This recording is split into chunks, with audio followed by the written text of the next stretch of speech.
जय श्री कृष्ण। कली हनुमानी, हनुमान जी की आध्यात्मिक शिक्षाएं, अध्याय 3, अवर्णनीय का वर्णन। अभी तक हमने जल कन्या कथा द्वारा जाना कि हवा में फैली बू भी कैसे व्यक्ति का रास्ता बदल देती है।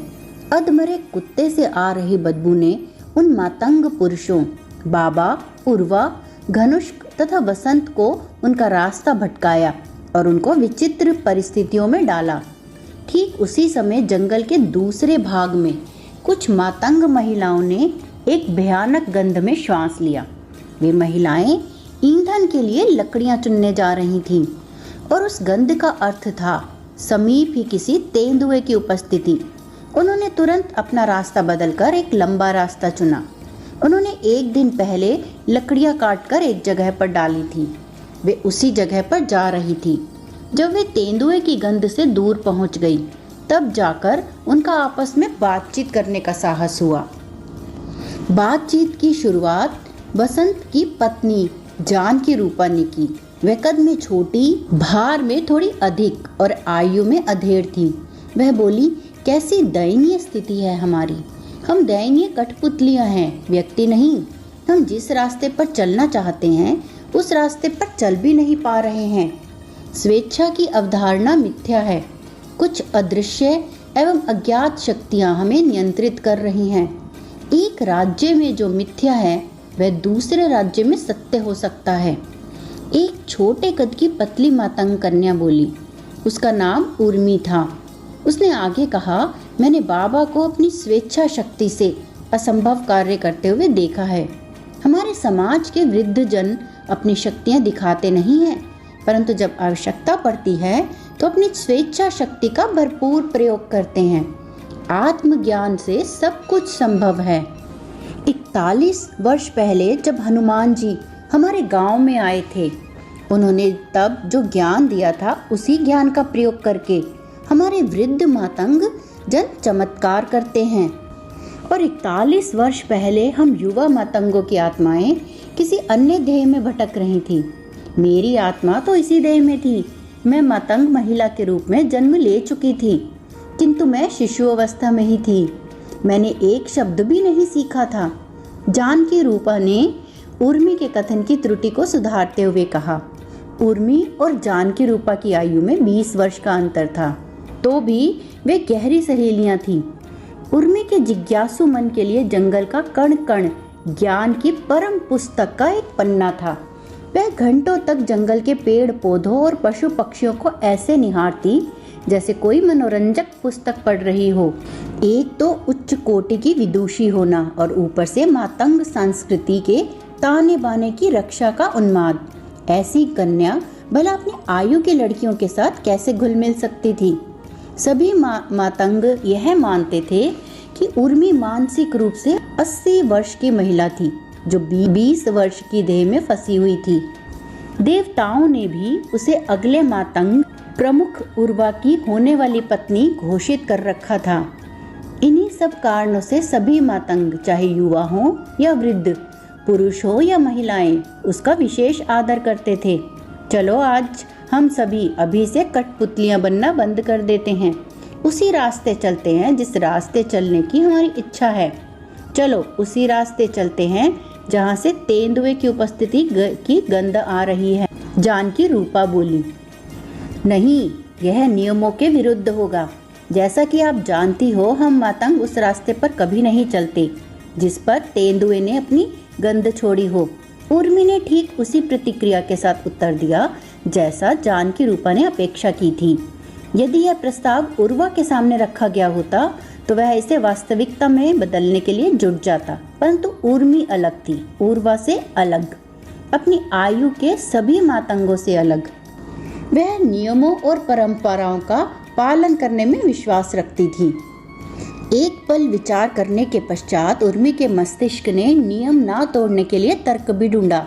वह बोली, और वैसे भी चाहे हम जो भी रास्ता चुने, हम कठपुतलियां ही रहेंगे।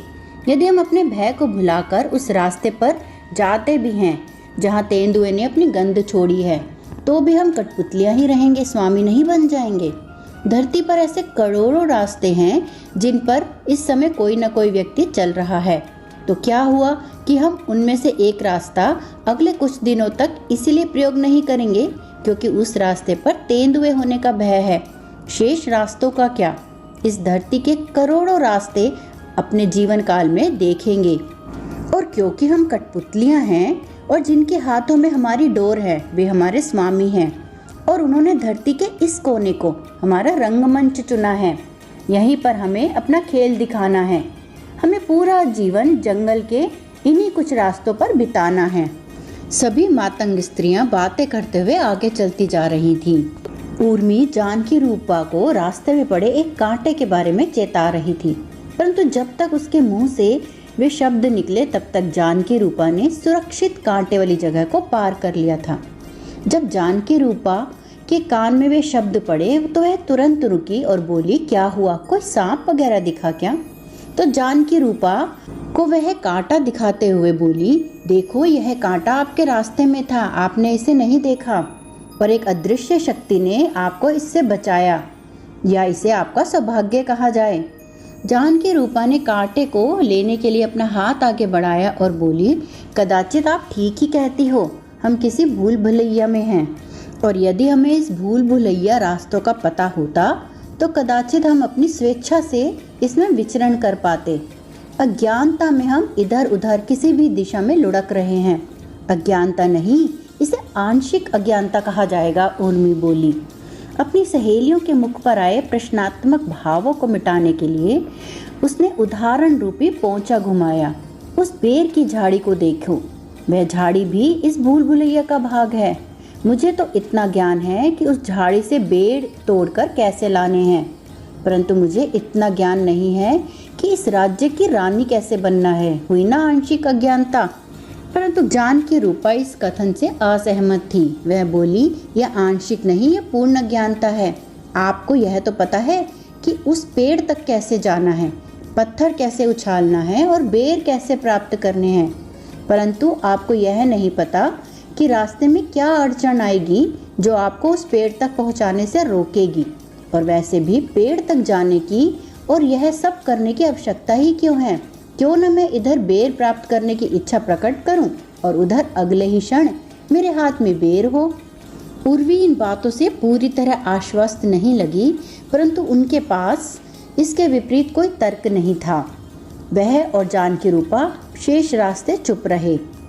अचानक उर्मी चिल्लाई, दानव हमला, दानव हमला। लकड़ी इकट्ठा करते हुए उसे लगभग आधा घंटा हो चुका था जब उसे अपनी बाहों में फटफड़ाहट अनुभव हुई।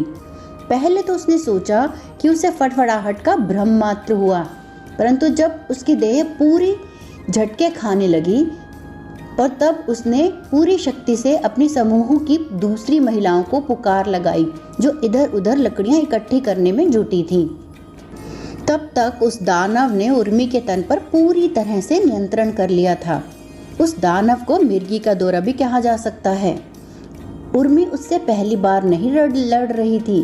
बचपन से ही वह भयानक अनुभव उसके जीवन का एक नियमित भाग बन गया था। वह एक ऐसा अंधड़ था जो अचानक आ जाता था और कभी कभी उसकी देह पर चिन्ह भी छोड़ जाता था।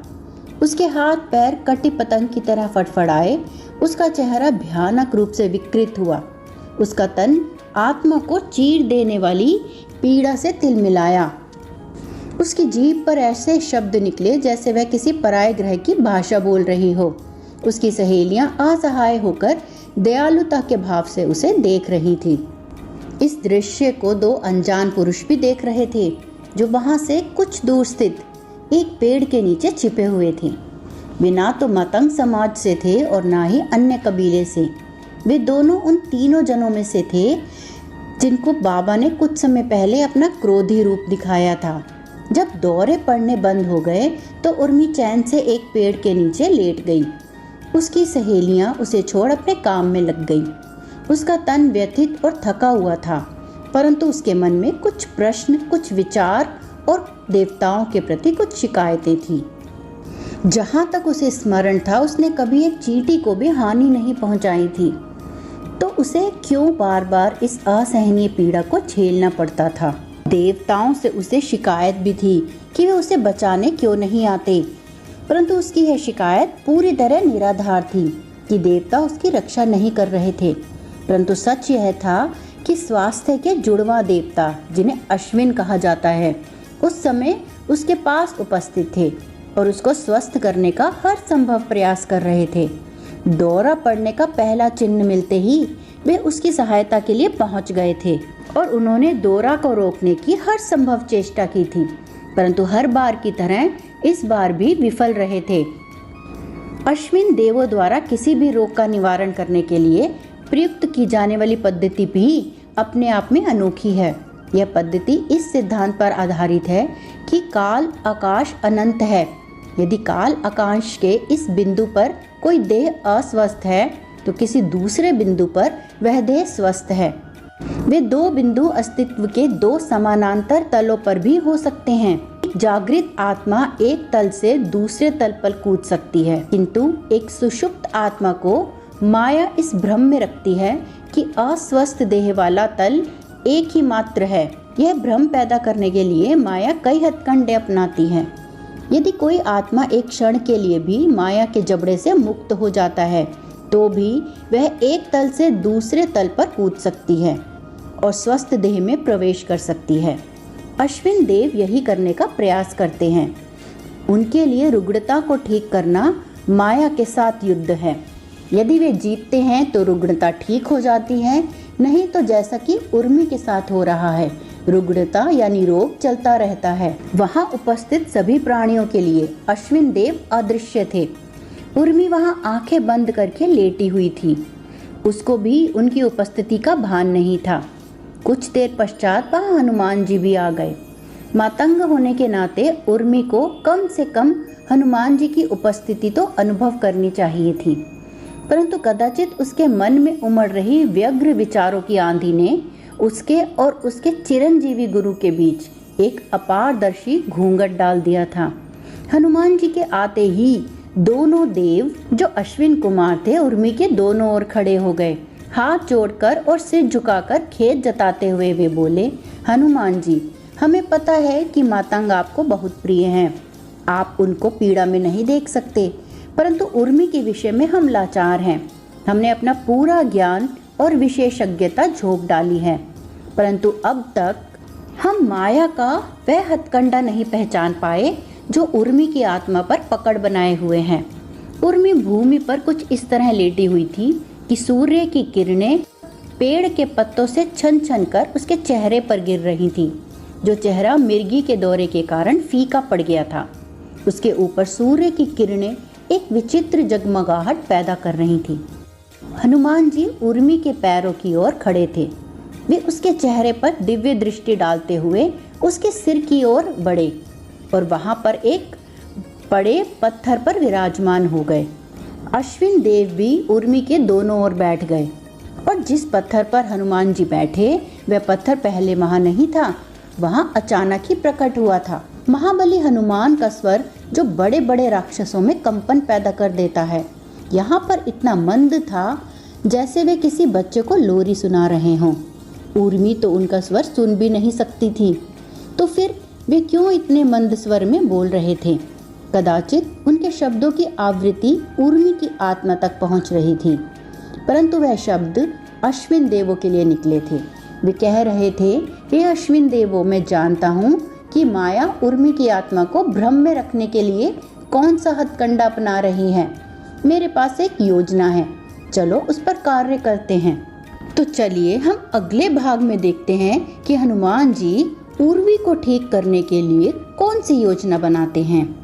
और ये कहानी हमें यह सिखाती है कि जब भी हम किसी कठिनाई में होते हैं, किसी मुश्किल में होते हैं या किसी भयंकर रोग से पीड़ित होते हैं, तो हमारे इष्ट देव हमारे आसपास ही होते हैं।